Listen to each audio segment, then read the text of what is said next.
Hey, Mark, do you believe that you can be in love your whole life? Oh my God, Bob. Yes, I do. Oh, that is so beautiful. Do you mean you and Mary Ellen? No, Santa Claus. Oh my God! Guess what? I love you. I love you. I love you. The following podcast contains graphic descriptions of international celebrating and global merrymaking. It may not be suitable for angry or unhappy audience members. Listener discretion is advised. You've been warned. Have you ever seen any of those foreign films? I don't like them. Lord, you! Rein to Weihnachten! Some are born great, others achieve greatness, and some watch Christmas movies. Von Natale! Alles Kerzen! We are the wild and crazy guys! Well, they're both festive, aren't they? Joyeux Noël! And we are the Festive Foreign Film Fans. And I say, top of the morning to you, Mark. Thank you, Bob. I dyed my hair green, but just for you, though. Okay, did you notice, what do you think about that? It looks great. It looks great. Do you know that we actually did that as kids? Do you know that my mom, on the morning of St. Patrick's Day, she had a big bowl of green water, green dye she would put in, and every kid, I'm Bob, my mom's looking down at me, we would dip our head. Oh my God. I'm sure, and she would, like our hair, we would go to school. You'd go to school with green. Now, would you be the only ones there with green hair, or were there a lot of other kids? No, we grew up in an Irish Catholic part of town, so there's quite a few, but I don't remember necessarily asking to do that. I think was again being the youngest that Just you had to do it. Yeah, but literally think about a big mixing bowl, and you would get in there, and she'd put a towel around your neck, you'd dunk your head, she'd pat it down, she'd comb your hair, and off we went. Mark, I'm a little disappointed. We could have fit a mixing bowl in here. I think we could have. And I have to tell our listeners now, you guys, Mark has been very excited about this. He has been waiting for this. He wanted to talk about tonight's country, which is Ireland. Yeah. Because he is, as he's indicated, his mother so pointedly would show the world he is Irish. And, and this will kind of explain my dress for tonight. For my whole life, I grew up understanding that I was like 50% Italian and 50% Irish. And then we had to go and take an ancestry test. Yeah. And I took the test and my DNA results came back. The Italian's there, but my Irish, it's Scottish. The Scottish, I'm like 26% or what. Wow. My whole life, I never heard anything about. You've been living Scottish. a lie. Yeah. So, so here I said it. There's still snow on the ground and I am wearing a kilt. But Bob, FYI, we don't cross our legs that way when you wear a quilt. Well, Mark, I could never understand. Do I wear underwear? Do I not wear underwear? So as you can tell, you saw what I decided. As I can tell. So I haven't traveled to many countries outside of the U.S. I have traveled to some, not many, but I do know that you love The Quiet Man, and I also know that you have been to Ireland and to the town where The Quiet Man was filmed. Yes. I mean, it was in the County Mayo. I think the little town is called Cong. I'll tell you, there were certain parts of the town that looked just like the movie did, where the church is, where the river is, where the saloon is, where they have the big fight. It was really a joy to go to Ireland. I had 3 grandparents come from Ireland. The Irish life, even for my great-grandparents who came over, was not an easy life, and they were treated like cattle on these ships. And so just knowing, understanding, appreciating their, maybe where my great-grandparents came from was special. But it was a great week. I have to go back again. There's so much I didn't see, and it's funny how you get back and you're reading and you're kind of making your notes for your trips, and you realize, I can see a thumbnail of what the country has to offer. One of our most fun nights. We went to dinner. We got in late because we were going from town to town. Asked our waitress, like, hey, where can we see live music? And she's like, and I wish I could do an Irish accent. I can, but she basically said, like, well, you could go here. That's where all the tourists are. But if you really want to have some fun, go around the corner. And we went to just a humble little bar, and it started with a guitar and a fiddle player, and then another guitar player showed up, and then 2 more fiddle players came up, and then a guitar. And it's like as the night grew, more people started to play, and we had a lot of fun. That's one of the things that you think it's probably no longer like that. And I know that it still is, the music history and tradition. And the reason why I can say I know it still is, just a few months ago, Shane McGowan died, speaking of Christmas, Fairy Tale of New York from the Pogues. Yeah. And what I was shocked is I saw these viral videos that went of pubs where they just broke out. Everyone started singing Fairy Tale of New York, like his song. I'm like, stuff like that doesn't happen in the States. As much as I wish that it did, it was just touching. In Ireland, I felt like, especially when we were away from Galway and from Dublin, we were driving the roads on our own, which is a health hazard. That's a whole nother podcast. How my wife, or how my marriage survived Ireland, I don't know. As you went through these tiny towns, it was just beautiful. And Eric and Brian, my sons, went on their own little excursion around Ireland. And they will tell you a story. I wish I remember the town, but they went into town. They went up there to take a boat the next day and went to the pub. And it's not a touristy town. Mm-hmm. And they said it was the greatest night that they ever had in Ireland. They had so much fun. The boat ride was a little rough in the morning, but I hope you get there soon. It's so much fun.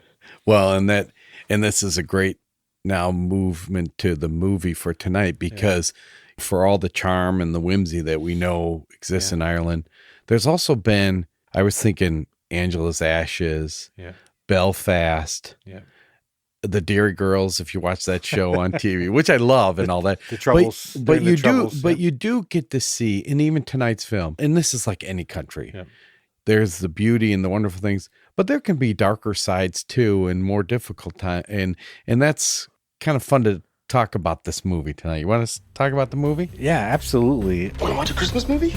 Christmas movies are our bread and butter. We eat Chinese food and watch Christmas movies. I heard it's the best Christmas movie since Home Alone. It came out in 2008. The name of the movie is Kisses. There's 2 main actors, Kelly O'Neill, who plays Kylie. Kelly was born in Dublin, Ireland, and was a young unknown when she was cast in Kisses as an 11-year-old. She's never made a film before or made another film. Doesn't that stun you? Right. That girl was so natural. You can't believe, you see her and you go, this is the first movie she ever made. You couldn't believe it. Yeah, and I misspoke. She made one other after this, but only 2 movies in her whole life. And we'll get into how the movie evolves. But in the very beginning, her first scene, it's just like this scrappy young little girl who's going to rule the world. The other person, Shane Curry, who plays Dylan. Shane is also from Dublin and was a young, unknown 13-year-old when he was cast in Kisses. This was his first film as well. He did appear in a few other films, but unfortunately got in a little bit of trouble with drugs and fighting and had 14 convictions and ended up serving some time in jail, which is, I don't know if it was one of those young success stories and, maybe success wasn't, it overcame him a little bit, but what's so hard, it's almost as if he was the actor in this movie, or you know what I mean? The boy in the movie, like you could totally, what happened to him, you could see happening to this young boy in the movie. That's what I was so struck by. I was like, wow, it was almost like the movie came to life, Yeah. I mean, and I wonder too, if he was cast, if that scrappiness, dark side came out even as he tried out for the movie, and they instantly grabbed onto them, right? Right. And I'd say up front too, this is not a long movie. It's only about 90 minutes long, but it's packed, right? And let's talk about it. So the movie starts in a housing project outside of Dublin. It really revolves around this 13-year-old boy and 11-year-old girl. I think they're portrayed as both 13-year-olds in the movie. The movie opens with Dylan sitting in his living room, and he's playing a video game, and you hear this man arguing, cussing, and all these degrading words, and you're like, you're kind of relieved when it turns out he was fighting with his toaster. Yeah, right. I'm like, oh my god, right? 30 seconds in the movie, he's saying all these bad things, but that relief really is quickly gone. Yeah, because he comes in the room and starts degrading Dylan. Right, all you do is play video games and tells him to get the hell outside and play. How do you like when Dylan climbs in his cubby hole right. to hide from his dad? Yes, yep. Dylan lives with his mom full time. His dad sort of stops by from time to time.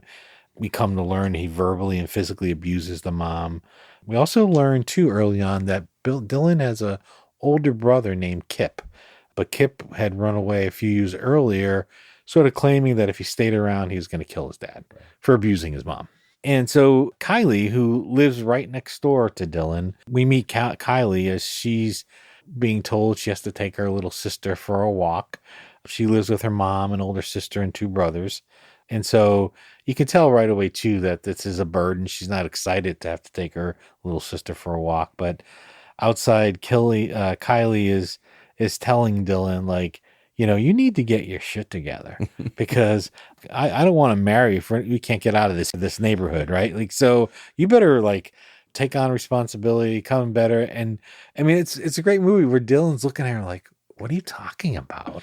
What do you mean when we get married? And it was wasn't the cutest conversation. Oh, she yeah. was like, I'm not going to marry you if we have to live here. Yeah.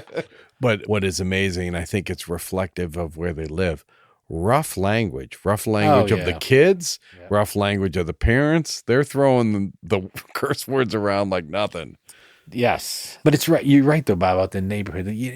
Let's just say when you see the environment they're in, and we're going to talk a little bit about the filming of this in a little while because it becomes relevant, but it's sort of an overcast day, winds blowing, right? It just looks sad. It does look sad. And so much so, and it sets up at the beginning that I actually thought, or what I came to love about the film is that as rough and tumble as these kids are, they are kids.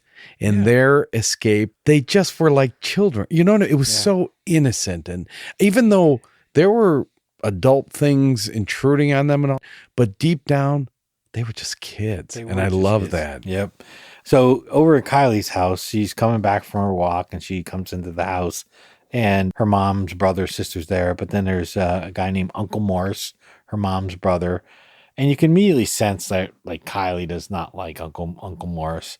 You sort of sense this tension when the mom says, now kiss your Uncle Morris, give him a kiss. And, she reluctantly does. She runs upstairs and, she hides underneath her bed, which underneath her bed, she has this stash of cash. Yes. Doesn't really explain where she got it or how she got it, but she has this little stack of cash.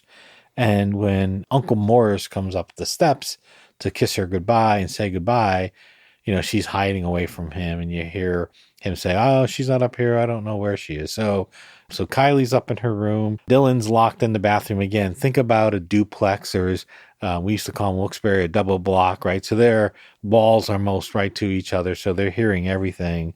So Dylan's dad is pounding on the door, starts breaking through the door, sort of like what's Jack that movie? Nicholson. Yeah, in The Shining. Yeah, totally. Totally. Here's Johnny. And the other thing too is, how do you like Kylie's mom is like, wait, don't eavesdrop. Right. But what are you hearing? What are you hearing? Exactly. Yep. Very much.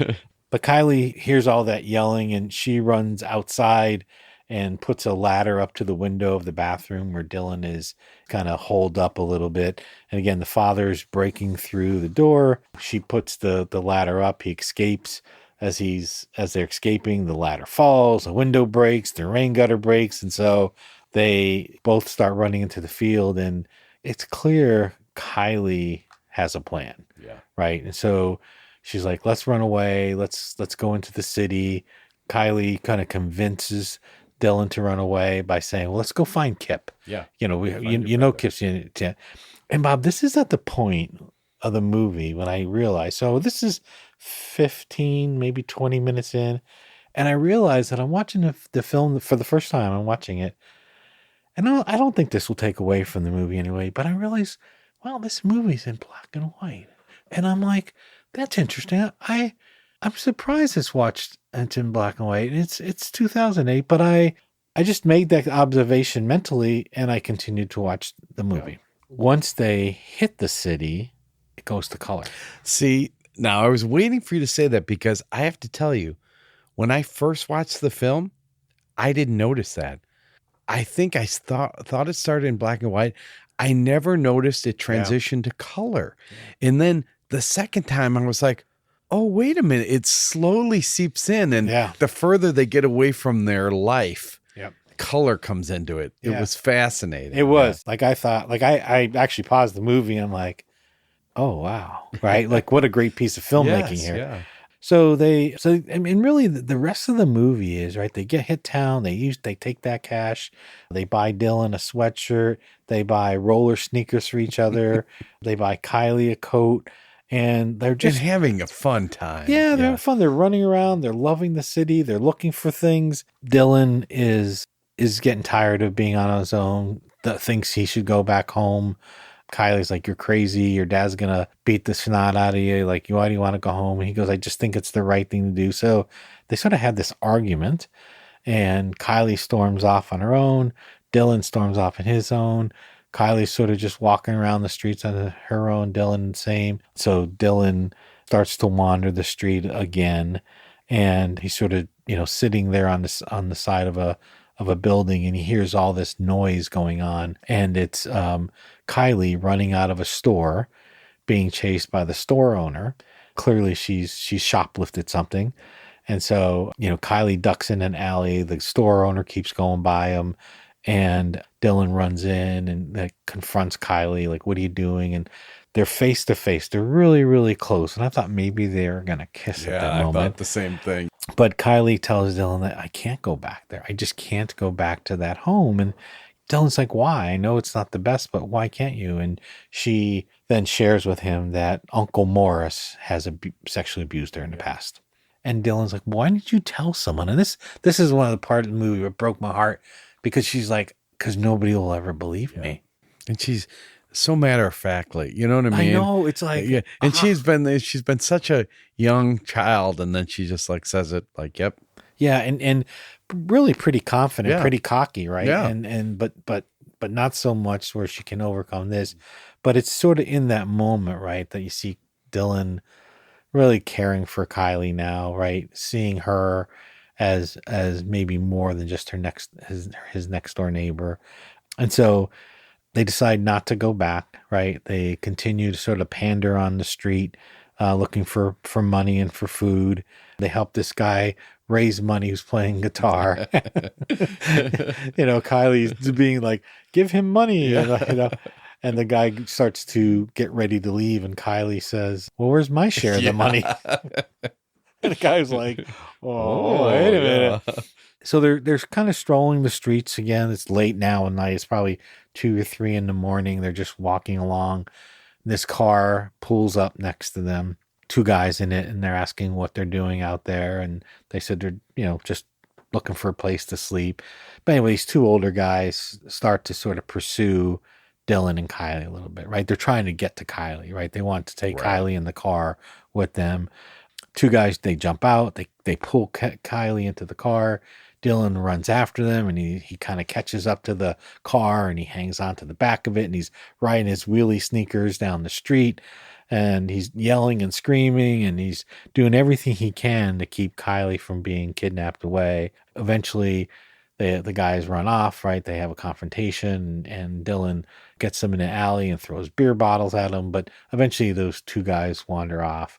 And Kylie is just so appreciative. No one's ever fought for her. Right. Right. No. And I have to say, when it took that turn, I was like, oh, this is getting horrifying. And the fact it didn't go there and he saved her was just like, again, a great moment. It was a great moment. So Kylie just, again, I think it's that point in where she realizes somebody does love me. Someone does care. I think Dylan realizes he loves her, and he leans in and gives her a kiss and tells him, this is the only thing I have to give you. Just like that woman had said earlier. Right. And so they have their kiss. They nestle down into an alleyway with cardboard over them to get some sleep. When they wake up, Kylie's reaching over and she can't find Dylan, but then touches a hand, only realizes it was a dead person. Yeah. And so she screams. Dylan had been off to the side looking for something to eat, came back, and Kylie's like, do you think that's your brother? And he goes, I don't know. And so they uncover all the cardboard, and she's like, is that him? Is that Kip? And this is another one of those like, heartbreaking when he goes, well, he may as well be. Right, it really wasn't him, but I know. But I don't know where Kip is, and you never know. You never know in the movie, right? You see the movie going back to black and white, and then the Kylie and Dylan are in the back of a squad car, and they're being driven back to their houses. So they've gone from their free spirited high adventure, of hitting the city to now they're just going back to where they came from, and which we know is in the movie, like, it's not a good place to be going back to. And so, like, when they get back, there's like Dylan's mom and dad are not. There's like no warmth. Like Kylie's mom gives a little bit of a hug, but they're not like this big joyous thing. Like, oh, thank God you're alive. We can fix all things. Yeah, like doesn't matter. Doesn't matter, right? There's just this cold welcome back to it. And so Dylan and Kylie are kind of looking at each other, right? They know what they've had together. They know what's happened. And I won't give you the exact ending of it because there is a special moment, but I think just when you think all hope is gone, you get a little bit of glimmer back at the end of the movie, and so I'll just leave it at that. But it's and also I was thinking, as much as they're going back to that horrible life, they're changed people too. That one night, you know what I mean? It did.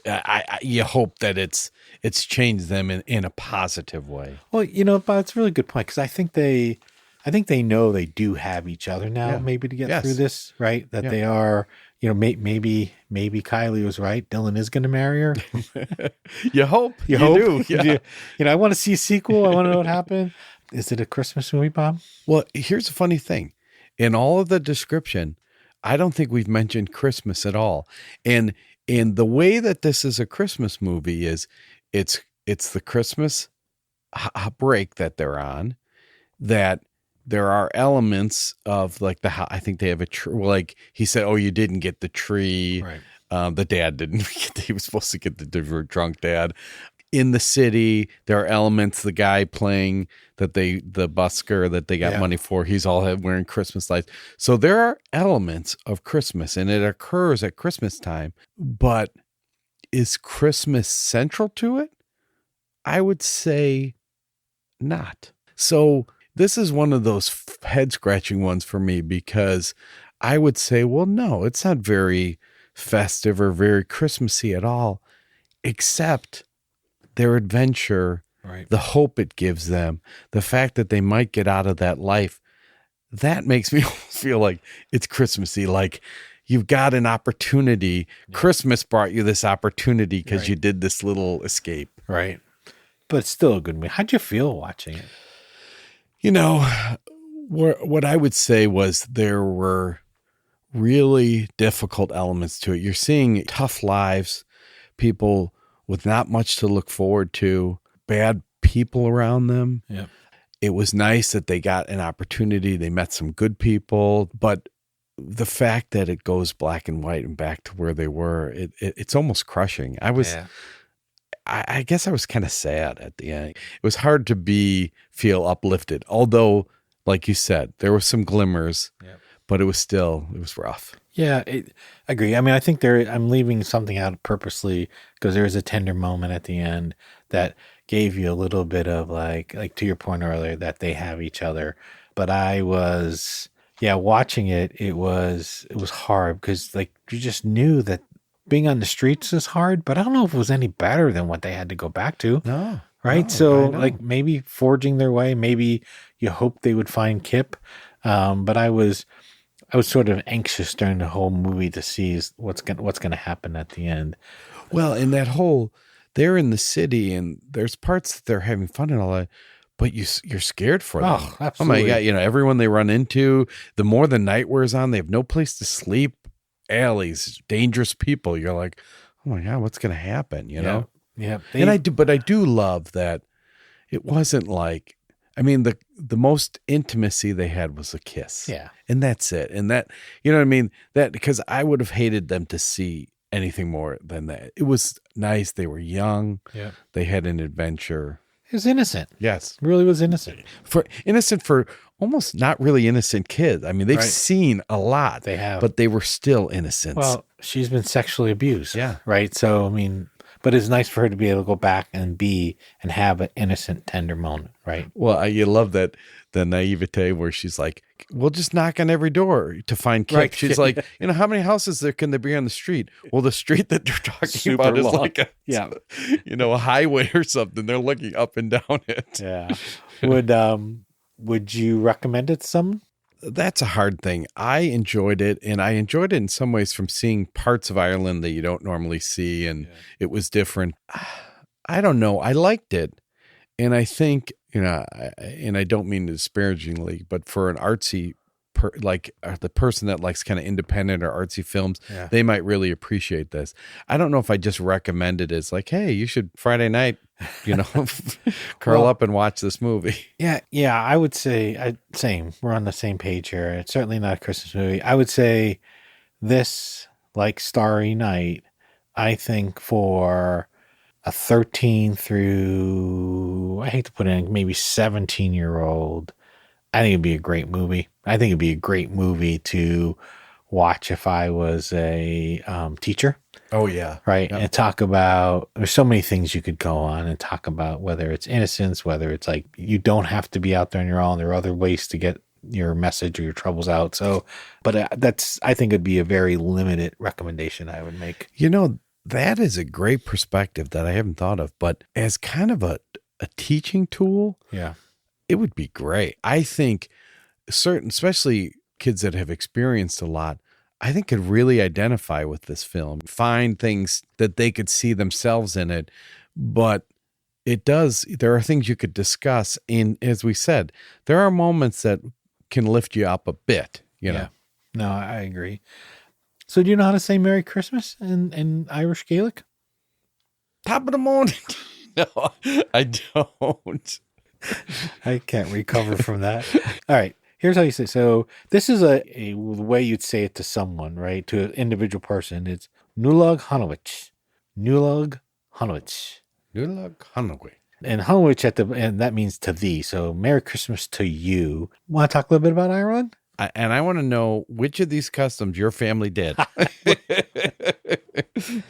Definitely not the first one. So you dye your hair green out of a wash tub on Christmas Eve. We did not do that, but I'm telling you, talking about this, I had that flashback. I mean, it's real. Oh, yeah. And it would take a couple days to come out, by the way. So the Irish used to celebrate the day after Christmas, which is St. Stephen's Day, by killing wrens. There are a number of theories as to where this custom started.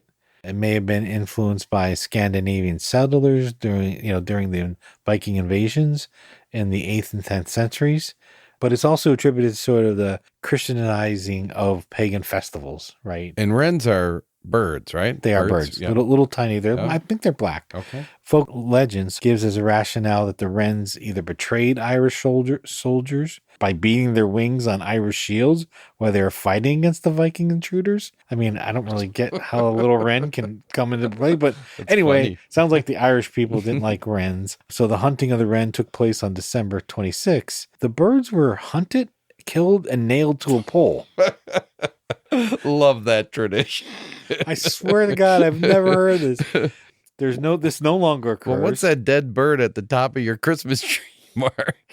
That's a dove, but it doesn't occur. But on the Isle of Man or in other smaller rural towns and islands, people gather around and they'll sing a traditional song.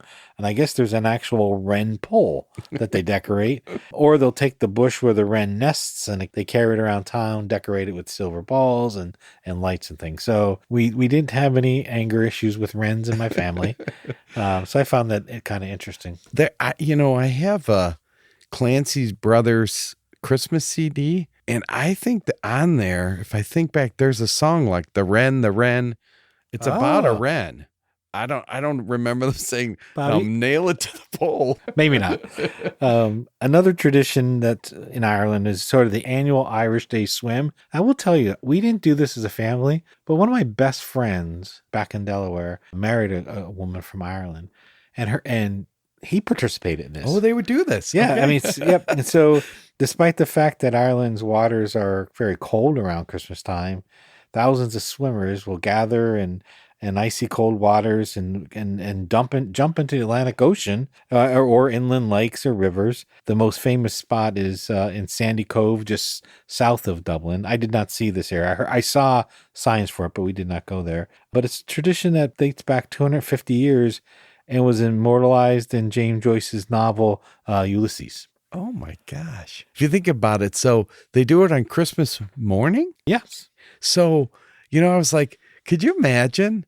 And I'm saying this in a fun way. Could you imagine like getting your family together and go, we'll all go out and what an invigorating, we're going to jump in the cold water, you know what I mean? And like after breakfast or something, and then we'll come back. It's kind of interesting. Yeah. I mean, like I said, my friend's family did it, or my friend's wife's family did it. Another tradition that is divided by Northern and Southern Ireland. In North, a Christmas celebration is not complete without a bottle of Flor.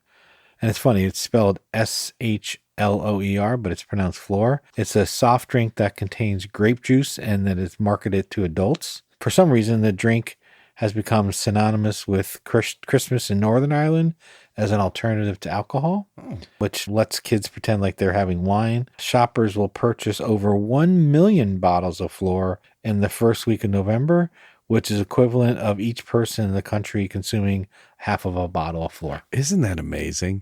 But, I sit there and think, going back to the movie and Dylan's dad, he could have had some more Flor. And, because the fight you overhear, she's saying, you're never going to get a job if all you do is drink all day, Yeah. And he's not drinking Flor. He's not drinking Flor. In southern parts of Ireland, such as County Cork and Munster, January 6th is known as Women's Christmas or Little Christmas.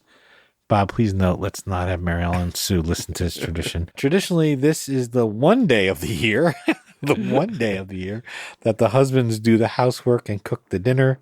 This is when the women of the house put their feet up after the hard labor involved in the Christmas celebrations are done. The wives have a girls' night out, go to the pub as a form of thank you for all the work they've done over the holidays. There's just suggesting that magic in the air on this date. The water becomes wine, rushes become silk, and gravel becomes gold. So, I mean, it's pretty bad that only one day a year women get recognized. I have to tell you, it's rare that I've ever heard of these customs that we go talk about. But one of our, how we do our family outings, one time we went to the Old Town School of Folk Music. Okay. And they had Irish Christmas and they had Irish musicians that came in and it was wonderful. And they would show like scenes and all that. The woman talked and she said at the end of the 12 days, it's Women's Christmas. And all the women go out and the men have to stay home and cook and clean. And she sang a song about great. it. So hearing that, I remembered that. Yeah. I never heard of that before. Well, speaking of music. This calls for some Christmas music. Yes, this Christmas music. What kind of Christmas music is that? The least you could do is play some Christmas music. Now back to Christmas music.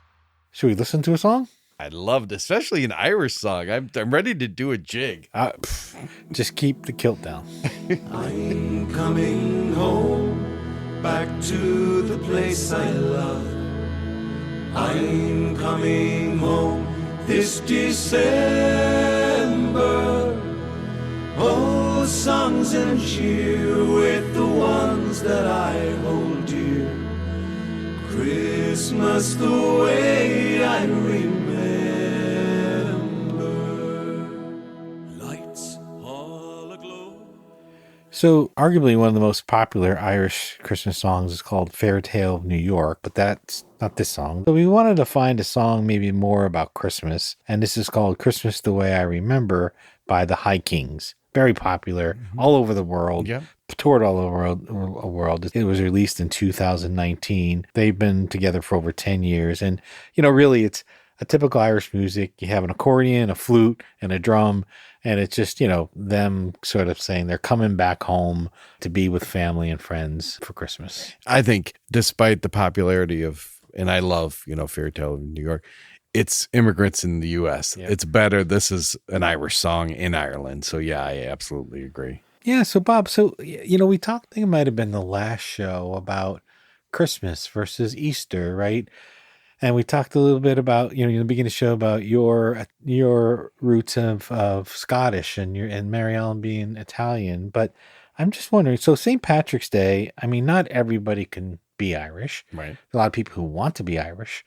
But I know sometimes, I wonder if there's ever been conflicts or conversations between Mary Ellen and you and Mary Ellen and her family about why do the Irish get St. Patrick's Day and the Italians, like, there is no St. Joseph Day card or decorations. There's no St. Joseph. And I'm saying this kind of in a cocky, mocking way. I don't mean it to be that way, but like, you may have overheard over the years. What's really funny is, so Mary Ellen's family, she has an Italian side of the family and an Irish side, and her father's 100% Italian, her mother's 100% Irish.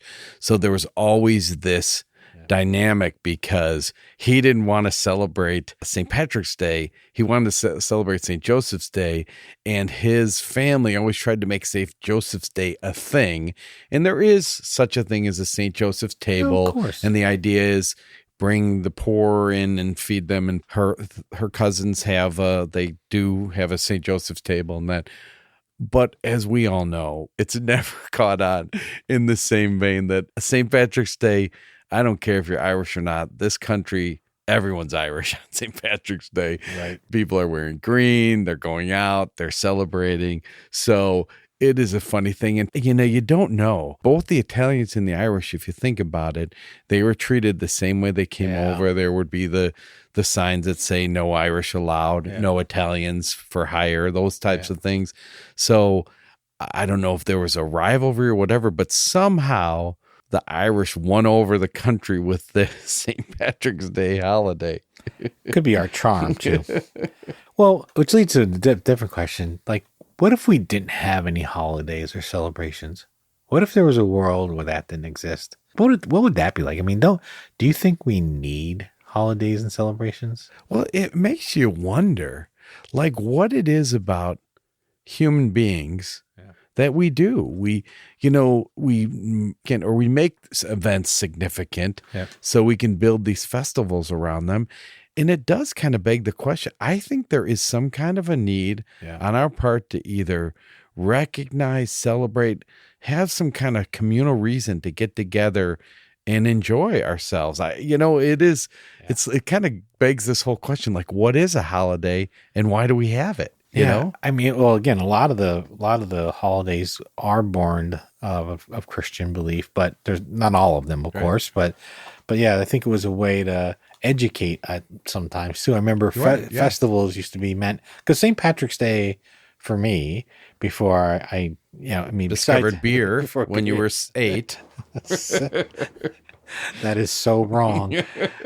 But I can't deny it. A lot of times St. Patrick's Day was you went to church, you went to school, and sometimes we would skip school, but it was really church-based, community-based. Even for my parents, who they weren't big partiers per se, but it really wasn't until you were in your teens where you're like, oh, wait a minute, there's this whole party thing. So I do think it's fun to have them. And I guess for all my Italian friends and family, back in Delaware, St. Anthony There used to be a big St. Anthony festival every June. So I think that's the Feast of St. Anthony. And you've given me a question that I'm going to leave kind of, still thinking about. Why do we have holidays? Like, what is it about our pets don't have holidays? Right. Well, that is a deep thought. So I will. Maybe it's a sign of intelligence. Here Could be. They're not bothered with the stress of holidays either. Good point. Well, I'll leave you the coat, and I'm going to go off script a little bit. I figured the one thing I loved about my mom and dad and my aunts and uncles and my grandparents, stuff like that, they had a saying for everything. I just find the Irish people have these great philosophical, kind things to say. And so this is actually something that my mom's dad would say. And so it's a little long, but let me just, so instead of a quote, I'm going to give you my grandfather Michael's Christmas blessing.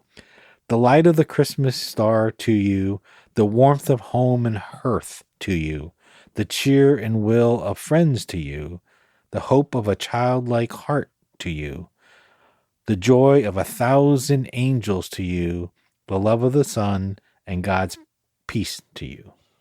See, that's perfect.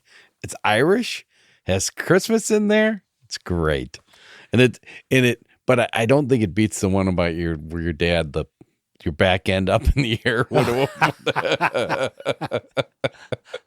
Yes, right. Keep your head in the sand. You know what's sticking up on the other end. Exactly. Well, I wanted to leave with the Christmas blessing, but that's okay. Well, Bob, it was a lot of fun. Yes, thank you, all the fans. And I'm glad listened. thank you for sharing your Irish heritage with us. And now, do I say top of the evening to you? Maybe sláinte. Actually, we're done. Done. It's over. It's over. It's over. Kaput. Finito. It's over. It's over. It's over. This has been a Way Sound Studio production. And sound engineering on our show is by Jake Fontana.